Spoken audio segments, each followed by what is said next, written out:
Olá, você que está acompanhando a programação nossa aqui na rede SPTV. Nossa equipe foi para Brasília e foi conversar com uma das pessoas mais irreverentes do Brasil, talvez do mundo. Ele já passou por diversos países contando a sua história e pregando a sua fé. Nada mais do que um mistério esconde a vida dele. Depois de muito tempo sem receber nenhuma equipe de televisão na sua casa, ele recebeu a nossa equipe e conta o porquê há muito tempo ele não está saindo de dentro de casa. Não quis tomar a vacina e disse que não vai tomar a vacina. Também está vivo porque vários sites de notícias já vinham dizendo sobre a sua morte, que muitas pessoas já não acreditavam que ele estava vivo. Leva uma vida dentro do seu luxo, dentro daquilo que ele merece, vegano. No final da entrevista ele fala que não come defunto, carne de defunto, e nos deu uma entrevista para lá de especial. Logo após a nossa vinheta, confira.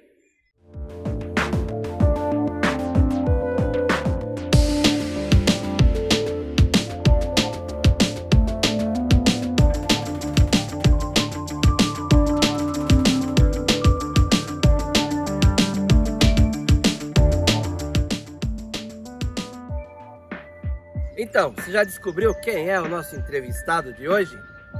O Filho do Pai, o Messias. Inri nos recebe na sua casa, na sua residência em Brasília e responde perguntas exclusivas para a nossa equipe. Nossos agradecimentos aí aos discípulos que nos receberam muito bem. Vou deixar claro para vocês que nosso programa hoje ele está um pouquinho mais longo do que o normal, porque o Inri se sentiu à vontade e acabou falando com a gente mais tempo do que a gente estava esperando e do que estava programado. Aproveite e ligue para os amigos, mande mensagem para os amigos de vocês, para os conhecidos, compartilhem o link do nosso programa e assistam junto com seus amigos, seus familiares, essa entrevista exclusiva com o Filho do Pai. O Pai, eterno e inefável, Deus infalível, Criador do Universo, das culminâncias do Teu reino, do trono do Teu poder, do alto do qual Teus olhos temíveis tudo descobrem, tudo veem, abençoe Teus filhos com saúde, luz e justiça, que Tua é toda glória para todo sempre, ó Pai. Bom, primeiro, obrigado por me receber aqui, juntamente à emissora de São Paulo Televisão. Bem-vindo. Sou catarinense também. Sim, muito bem. A gente fica até lisonjeado de estar diante do senhor aí. Fique à vontade. Primeira coisa que eu gostaria muito de saber, quando vai terminar a pandemia? Mas então quero deixar bem claro que essa pandemia está dentro, sim, enquadrada daquilo que já foi dito há 2000 anos. Queria dizer uma coisa para todos que me ouvem, já tenho dito várias vezes, repito de novo, que muito mais perigoso do que esse vírus, muito mais perigoso, muito mais letal, é o medo dele. Esse é muito mais perigoso. Já expliquei, vou explicar de novo por quê. Porque quando chega na hora, como eu vi esses 2 anos, né, que tudo que eu vi, conheço de perto pessoas que passaram, enfim, quando chega na hora do vamos ver, naquela hora, prestar bem atenção, que isso sirva para quem estiver me ouvindo, que chega naquela hora que tu precisa de um fio de vida para respirar. Eu sei de pessoas próximas de mim que passaram por esse processo e lembraram do que eu falei. Um fiozinho de vida para tu respirar, só que precisa aquela hora, aquele fiozinho de vida para respirar. E tu, naquela hora, o medo te mata. Vou explicar como. Aí tu ficas lembrando naquela hora daquele que a mídia sinistra mostrou para ti, mídia funerária, pessoas entrando na sepultura, centenas de sepulturas esperando por ti, ataúdes. Tu pensa naquele momento, é para lá que eu vou. Então, esta é a hora de pensar no Pai, no Criador Supremo, confiar nele e aproveitar o fiozinho de vida, porque se tu não aproveitar nesta hora, A tua mente bloqueia aquele fiozinho de vida e tu vai para lá onde estão mostrando para ti na mídia. Que tu deves sim ser precavido, tu deves sim ser prudente, tu deves sim procurar evitar te misturar com aqueles que estão já contaminados, mas só que tu deves, acima de tudo, confiar no Senhor. E outra coisa, claro, quero deixar também, que não tem luz no final do túnel. Não tem. Se alguém quiser ver a luz, tem que olhar para o teto e pedir ao Pai o infinito. Só Ele pode proteger todos vós, mesmo os que tiveram Covid e os que ainda não tiveram. E se alguém se olvidar do Senhor nessas horas difíceis, fica desamparado. Tem que olhar para ele, não é na igreja que tu vai conseguir. Não. É bom que se previna, entende? É bom que se previna. Então o negócio é o seguinte, só sobrou o Senhor. Não sobrou outras coisas. O senhor acredita que essa pandemia é um pré-julgamento? É uma espécie de seleção? Quem quiser se ofender, se ofenda. É uma espécie de aviso, uma espécie de exposição, uma preparatória para as coisas que vão vir. Então, qualquer ser raciocinando compreende. E por que tudo isso? Por quê? Por causa da explosão demográfica. E por que explosão demográfica? Porque os homens, sem pensar no que eu falei há 2000 anos, procriaram desordenadamente. Eu disse há 2000 anos quando caminhava em direção ao Calvário. Ai das grávidas! Ai das que amamentaram naqueles dias. Mulheres de Jerusalém, não chorem por mim. Guardai vossas lágrimas para os vossos filhos. Esses são os dias. Então, eu tenho consciência universal. Eu não me baseio no Brasil, nem na América Latina, nem na América.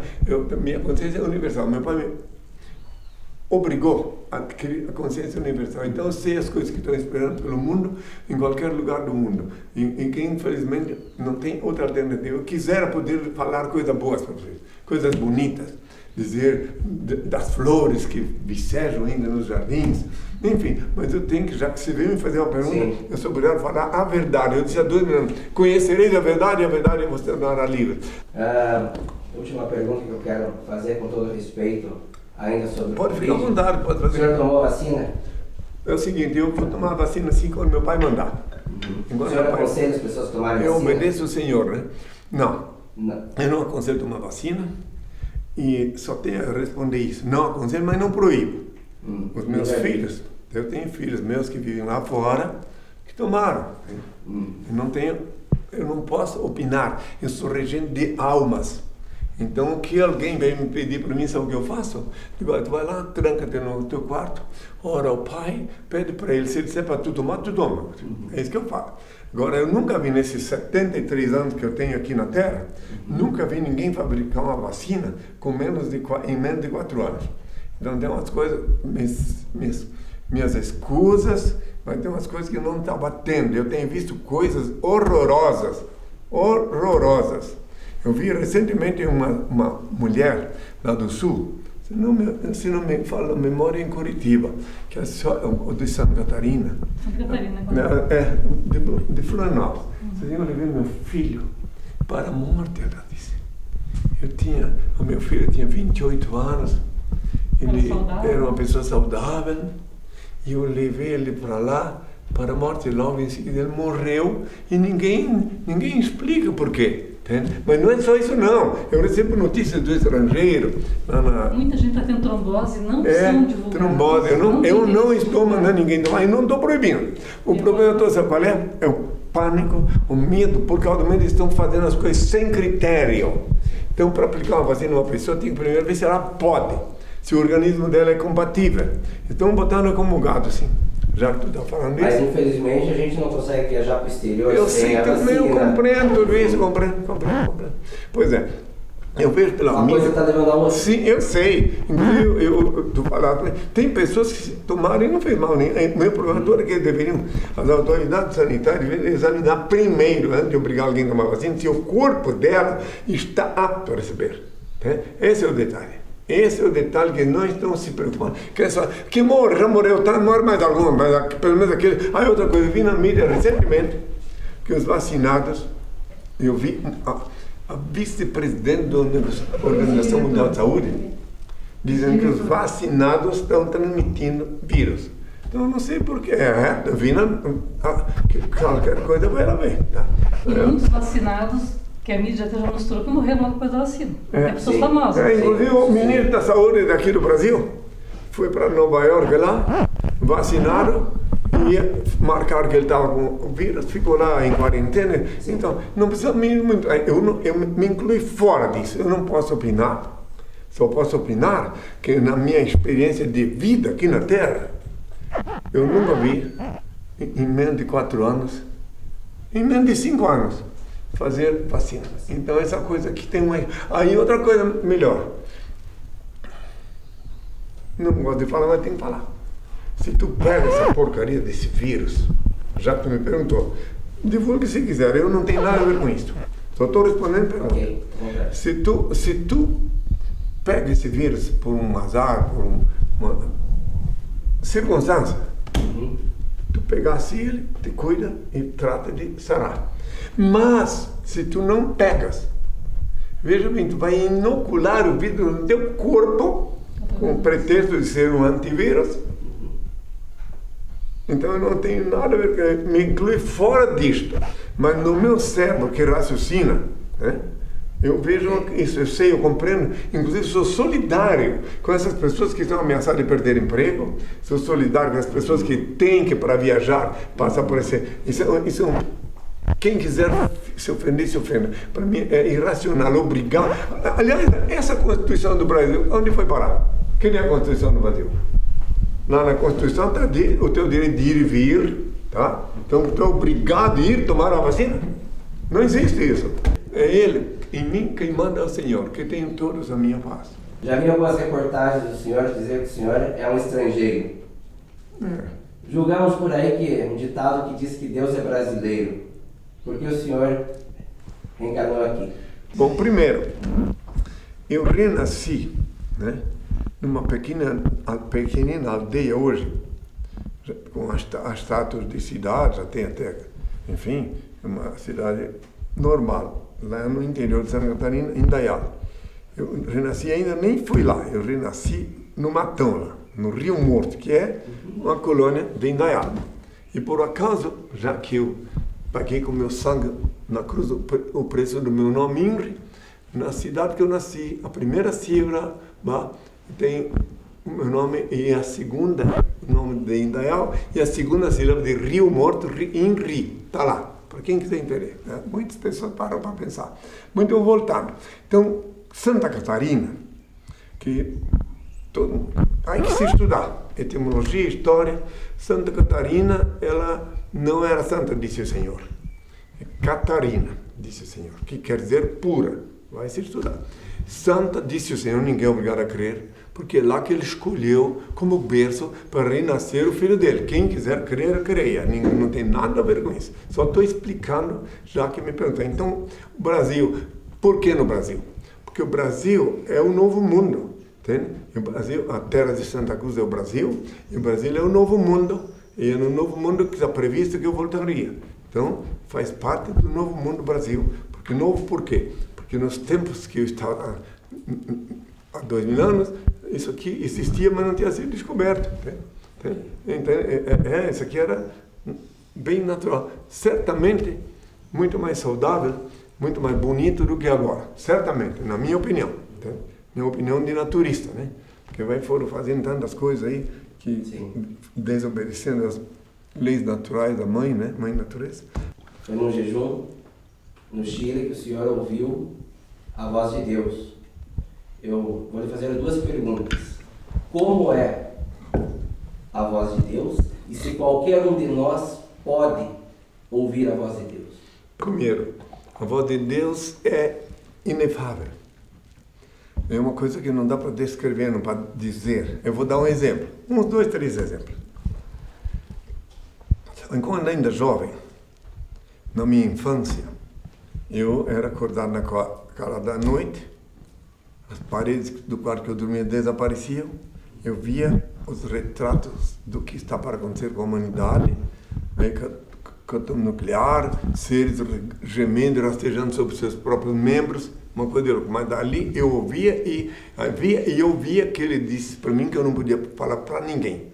Mas daqui a pouco eu já vou explicar melhor ainda, que eu não podia falar para ninguém o que eu dizia. É claro que se eu falasse, eles iam me internar. Né?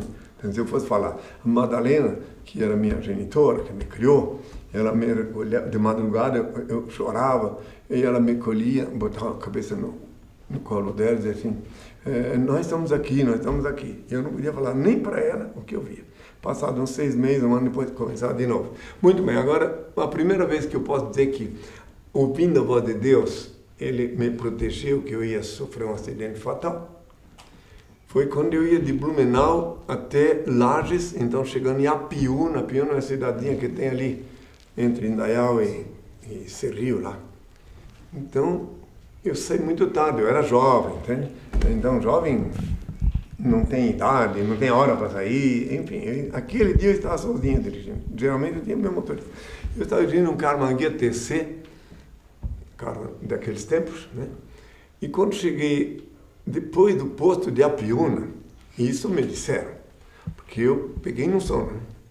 E daí eu passei pelo posto de Apiúna, quem foi um bancário do Banco do Brasil, que depois me disse que me viu passar lá, eu tinha pegado no sono e o veículo estava assim.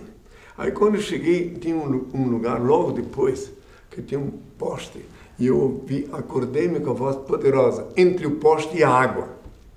Eu só abri o olho e fui para a água. Então, aquela vez que eu escutei, só que eu não sabia quem é que disse entre o poste e a água. Uma vez lá em Montaté, aí depois, mais adiante, o veículo que eu estava, aquele cara que caiu na água, ficou com a parte de trás na água, e tinha um funcionário do Banco do Brasil que estava indo em direção a Lages, e ele, que viu passar ali, pensava que eu estava bêbado. E daí, ele voltou, quando viu que não me encontrou, ele passou pela ponte e tal, e onde estará? Aí quando ele voltou, antes de chegar em Serrio, voltou, e daí ele viu, porque a luz do Karmann ficou acesa, e ele viu que eu estava ali, veio me ajudar, me socorrer, tá. Então passou essa hora. Agora em Beauvais, na França, eu estava dormindo numa caravana, lá chama-se Caravan Trailer, né? Sim. E daí o Jean me fez, que eu dormia atrás da escola de Beauvais, uma escola maternal, cuja diretora era também minha seguidora, e atrás estava o trailer, que eu não gostava de dormir na casa, porque sempre que eu estava numa casa, vinham pessoas curiosas, e aí qualquer hora parente queria, então eu dormia no trailer para ter o sossego. Então os parentes vinham visitar eles, mas eles diziam, não, ele está lá dormindo, não estava ninguém.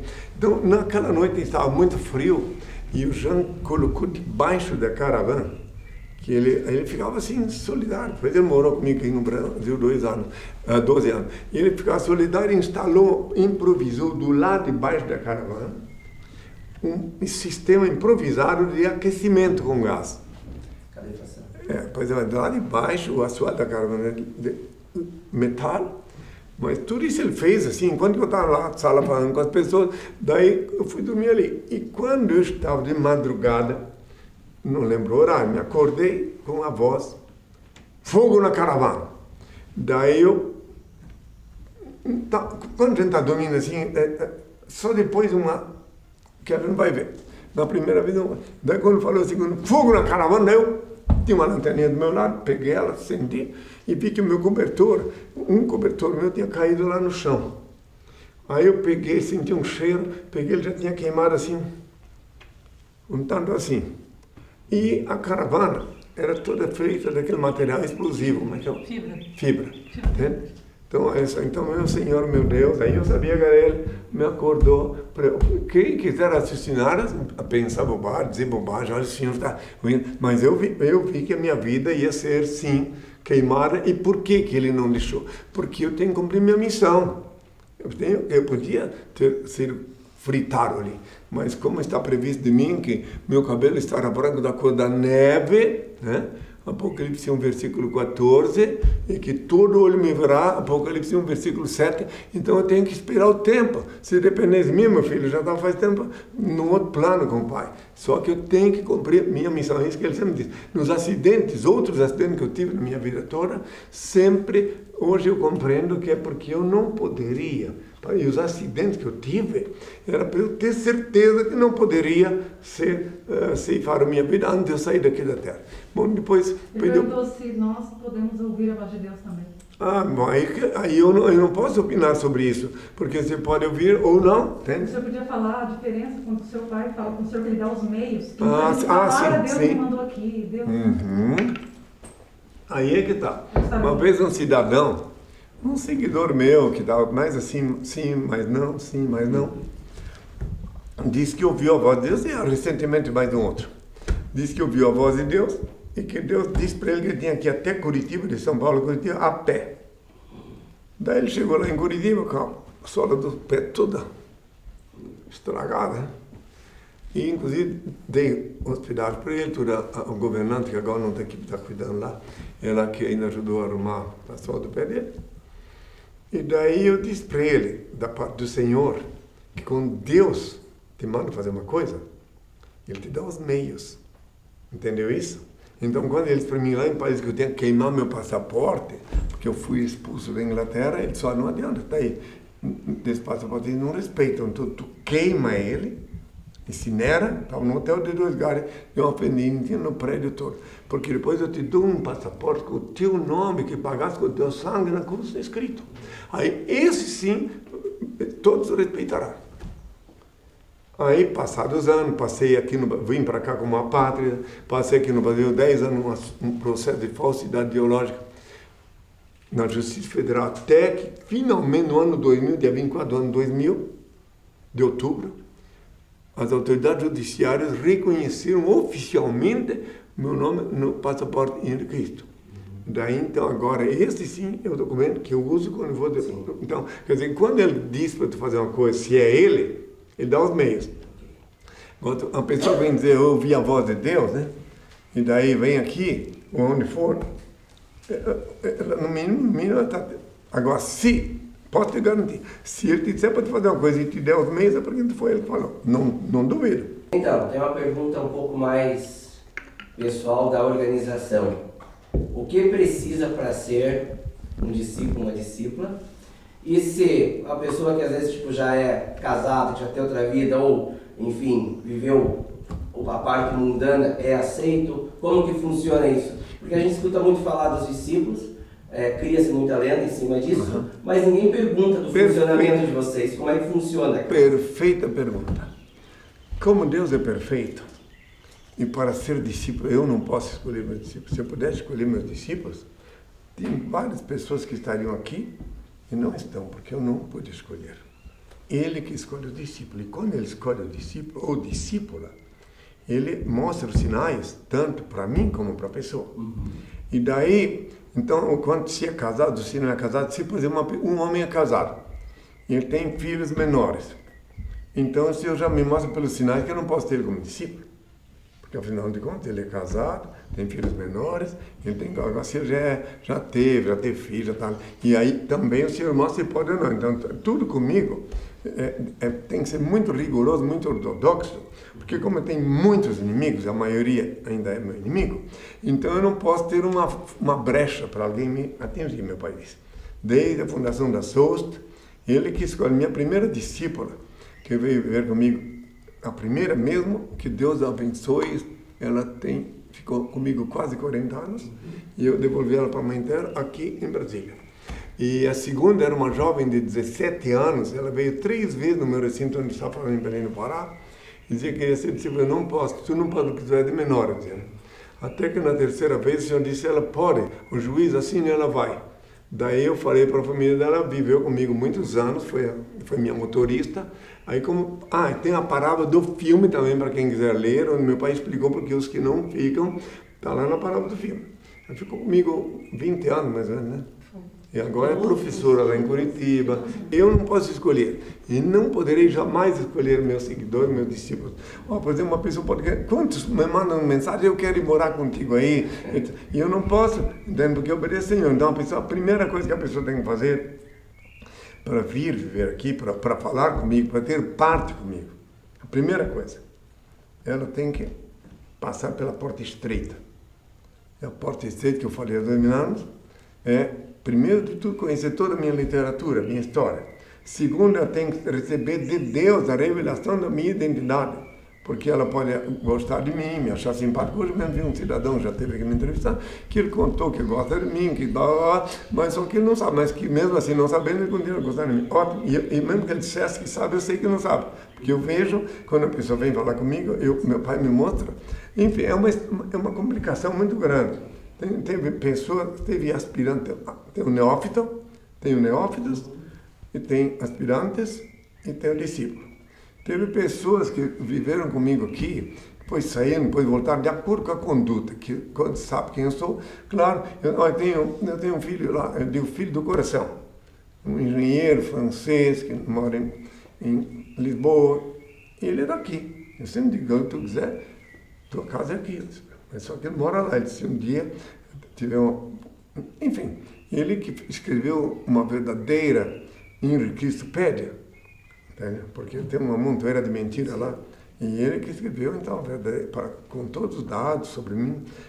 Ele que participou para eu vir para cá, ele ajudou a comprar isso aqui, onde eu vim, enfim, cada um é cada um, Então, daí, não é eu que escolho. Eu, se pudesse escolher discípulo, por exemplo, minha primeira discípula, a mais velha, aquela que Deus a tenha, eu não ia escolher ela como discípula. Ela me seguia lá em Belém. Tinha uma série de fatores para não escolher. Tinha uma família ela tinha 54 anos, mas tinha uma família muito cheia de problemas. O senhor sabe quando o senhor vai partir? Claro que sim. Quando eu cumpri minha missão. Para isso? Mas vocês que creem na morte, ficam assim, né? A gente tem medo. Mas acontece o seguinte, que para quem crê na morte, tem medo. Mas eu não tenho medo, porque eu sei que a morte não existe. Eu sei. Deus me revelou. Acha que a gente não deve temer a morte? Eu vou mas claro que não. E quem teme a morte pode viajar mais ano do tempo. É muito perigoso crer na morte. Então você deixar ela de lado, pode viver mais tempo. Eu disse há 2000 anos, quem vai lá ver na Bíblia, está escrito, que quem crê em mim, ainda que estiver morto, viverá. Por que eu disse isso? Porque quem crê em mim, eu ensino a lei de Deus e mostro que a morte não existe. O corpo, sim, que é um veículo cela, ele tem que chegar à hora certa e voltar para a mãe terra. Ninguém vai para o céu de carnes. Agora o espírito não mora. Tu me invoca, tu me induz, me inspira a dizer uma coisa muito chocante sobre uma pessoa que não acreditou na morte. É uma coisa muito chocante. Se você estudar a história de Sócrates, tu vais ver que coisa chocante. Sócrates foi o único grego que na hora de tomar cicuta, tomar o veneno, não xingou o verdugo, não falou nada contra ele. O verdugo ficou simpatizando com ele até o fim, instruiu, ele falou até como é que que as pernas dele iam começar a sentir a hora da partida. Nota bem, ele tem a certeza que não ia morrer. Na última hora ainda disse para um amigo, olha, eu agora lembrei que eu fiquei devendo um galo para o fulano lá, você paga por mim. Né? Então, se a gente analisar bem friamente os últimos momentos de Sócrates, é muito lindo de ver, para quem era cristão. Então, isso muito antes era cristão, nota bem. Então, eu quero dizer para ti bem claro, e para quem me ouve, que é muito perigoso crer que vai morrer. O corpo, reitero uma vez mais, o veículo cela, é o teu veículo com o qual tu andas, é uma cela, porque aqui tu fica preso durante de noite tu sai um pouco, em sonho, mas depois tu tem que voltar, fica ligado por um fio sutil. E se esse fio arrebenta? E se esse fio arrebentar? Se arrebenta, daí chegou a hora do passamento. E já ouviu falar em sono dos justos? Sim. Os justos, por que sono dos justos? Eles vão dormir e não se acordam. Não tem dor, não tem purgatório. Essa é a morte que todo mundo quer. Entendeu? É o sono do justo. Então ele vai dormir e não se acorda. Então, mas não ter medo, tem que ter consciência da reencarnação. Você vai desencarnar agora e mais tarde um outro. Então seria um erro essas pessoas que se preparam e já mandam fazer túmulo, já compram um caixão antes. Então já estão preparando. Aí elas começam a olhar. A primeira coisa que acontece com um homem ou mulher, quando ele atinge uma certa idade, né? Por exemplo, eu não aceito o status de idoso, de velho, né? Eu não sou. Eu sou ancião. Eu sou o mais antigo dos habitando a Terra. Muito bem, mas aqueles que começam a aceitar, agora me aposentei, agora eu vou morrer, aí senta na cadeira de balanço, fica lá esperando a morte. Aí os netos, os parentes, coitado, ele é uma velhinha. Aí ele não cuida do corpo, não cuida, porque, bom, eu vou morrer. Entende? Não faz exercício, não caminha, não cuida da alimentação, daí ele tem cara de desgosto, às vezes. Tem outra coisa, a pior coisa que pode acontecer com uma pessoa da idade, é quando ela começa a dizer que vai morrer, que daí os jovens ficam com pena e tudo, mas bom, já que ele vai morrer mesmo, eu tenho que fazer isso, mas aquilo, tem que ir para a praia, tem que mudar de motocicleta e tal, e ele fica esperando a morte. Eu vou te citar Jacques Ferron, desde sempre, quando eu hospedava no hotel, vivi muitos anos em hotel, morava em hotel, e eu sempre falava com os porteiros, e todos eles, quando viam eu chegar, já viam que eu era diferente dos outros hóspedes, entende? Eles viam, já me olhavam com amor diferente, eles viam que eu não dava patada, né? Muito bem. Daí, esse Sebastião, nunca esqueci dele, um homem já... Eu olhei para ele e digo, olha, Sebastião, que eu gostava de ficar, às vezes, lá olhando, antes de começar, vinha aquela turma lá, vinha senadores, vinha ministros de Estado, tomar banho naquela piscina, eu ficava olhando o comportamento deles, e daí aquele disse para ele, escuta, Sebastião, tu não está na hora de tu te aposentar? Eu falei para ele, não está? Eu sempre falava com ele, mas aquele dia eu perguntei, tu não acha que na tua idade? Ele disse assim, olha, meu senhor, quero dizer uma coisa, eu já falei com a dona Mariazinha Guindler, era a dona do hotel. Já falei para ela, por amor de Deus, dona Mariazinha, não me mande embora, eu trabalho até de graça para você, mas não quero ir embora. Aí eu sei por quê, eu falei, porque eu vi os meus ex-colegas, todos que foram embora morreram. Olha só, então a pessoa tem que ter uma utilidade, tem que se sentir. E outro ancião que eu encontrei antes de sair do Brasil, antes de jejuar no tempo, que eu ainda não tinha consciência, entendeu? Foi aqui em Dourados, no Mato Grosso do Sul, aí. Fui me encontrar com uma consulente da época, e na sala da casa dela, cheguei, tinha um ancião lá, uma consulente antiga, passei por lá e fui visitar. Daí veio para mim, olhou para mim sentado aí, veio meu secretário e disse assim, isso anda do jejum. Tu és um profeta, parece um profeta dizer assim, né? Eu falei, sou sim. E tu quem és? Assim, eu sou o pai dela. Ah, é? Por que ela nunca me falou de ti? Né? Eu disse, porque ela tem vergonha de mim, porque eu sou velho. Eu disse assim, mas e que idade tu tens? Ele disse, 92 anos. Puxa, tu chegou a essa idade, ainda me contou depois que ele tomava banho frio, um monte de coisa. Eu disse assim, com essa idade tu chegou? O que tu fizesses para viver tanto assim, ainda com saúde? Ele disse assim, olha, eu fui tropeiro, ele disse, eu ia daqui do Mato Grosso para São Paulo e vagada, até os 50 anos. Eu fiz todas as bobagens que os homens fazem na vida. Mas nos últimos 40 anos, eu me preocupei, nos últimos 50 anos, eu preocupei-me com uma única coisa, não desagradar o meu Senhor. Que mensagem que ele deixou para mim, sabe? Jamais esqueci. Claro que Deus o tem, já foi, não lembro nem o nome dele, mas é uma mensagem que uma pessoa às vezes está ali para falar aquilo. Ou seja, e isso eu digo para todos vós, quiseres ter saúde, não quiseres ter medo de morrer, lembra-te do vosso Senhor. Vem uma tristeza, às vezes um medo de alguma coisa, te lembra dele. Na hora que vem o medo, que vem a tristeza, lembra-te dele. Não precisa nem lembrar do que eu estou falando, mas lembra-te dele. Ele é onipresente, ele está. A hora que o Senhor Deus te abandonar, essa pontinha do dedo, ele necrosa. Tu não tem melhor prova para saber da presença dele, da onipresença dele, é em ti, no teu corpo. Há 2000 anos, assim, quem me vê meu Pai. Né? Pode ver, está na Bíblia. Quando ninguém perguntou para mim se quem te vê o meu Pai. Ninguém. Se perguntasse, é óbvio que eu ia dizer também, porque ele é onipresente. Só que daí já disseram, por conta disso, que eu disse que era Deus. Tudo assim, interpretaram muito das minhas coisas. Bom, agora eu acho que eu vou pedir ao Pai a bênção e antes vou passar uma mensagem para quem quiser ouvir, né? Após ele dar a mensagem, a gente consegue bater foto com ele? Acho que a gente tem que ser antes, né? Eu acho que tem que tirar uma foto. Comigo? Bom, daí eu te trouxe permite que eles vão ali do lado? Eu te trouxe uma cesta Lá em Santa Catarina. Eu já vi tudo, só que eu não deu tempo para ver o que tem dentro. Eu vi que vocês fizeram uma espécie de cadeau para mim, né? De quê? Cadeau é presente em francês. Vocês são Trouxe uma camisa do... de que lugar de Santa Catarina? Eu sou do oeste, do meio oeste, sou de Caçador. Eu Perto de Joaçaba. estive lá na rádio Caçanjurê. Naquele tempo só tinha uma rádio lá. Exato. Naquele tempo. Isso nos anos. Aí eu só não fiquei lá, falei com o diretor e tudo. Só não fiquei lá fazer, que eu tinha naquele tempo fazia programação em rádio, né? Passei por mais de 300 emissoras. Porque tinha um cidadão lá que eu não vi pessoalmente, mas que eu conhecia, que era um cidadão de mais idade, era um peruano, e que ele estava lá falando sobre assunto de cosmologia. E daí eu digo, o nome dele é Jamil Beverly, parece que era.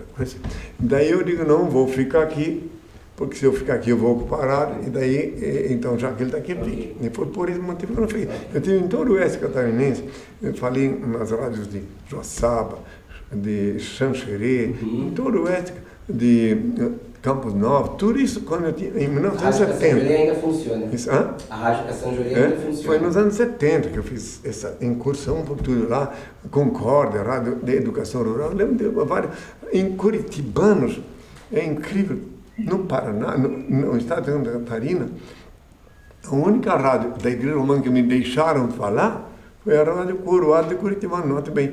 E não sei a direção lá, parece que não era Escaldeirão, porque nas rádios deles, quando eu ia tentar falar, eles diziam, não, aqui só padre pode falar. Né? Aqui não tem chance para profeta, para isso. Né? Então lá. Bom, muito bem. Então, eu acho que faz o seguinte. Agora eu pedi ao Pai a bênção. Quem participar, pediu ao Pai a bênção. Ó Pai, eterno e inefável, Deus infalível, Criador do Universo, das culminâncias do Teu reino, do trono do Teu poder, do alto do qual Teus olhos temíveis tudo descobrem, tudo veem. Abençoe Teus filhos com saúde, luz e justiça, porque Tua é toda glória, para todo sempre, ó Pai, que a paz seja com todos. Muito bem-vindos, se voltarem um dia aqui, eu vou agora... Fiquei feliz em vê-los aqui. Espero que guardem as minhas lembranças, né, para a tua saúde e do teu bem-estar. Obrigado.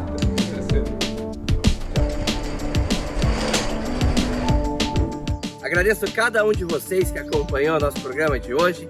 Não percam as reprises que vêm aí dessa entrevista, desse programa. Meus sinceros agradecimentos a Souji, às discípulas, aos discípulos e, é claro, em especial ao INVI, por ter nos recebido, por ter compartilhado com a gente esse momento tão legal e tão especial. E é claro, você que continua acompanhando a nossa programação aí, todas as sextas-feiras, a partir da meia-noite, aqui na rede SPTV, O Segredo.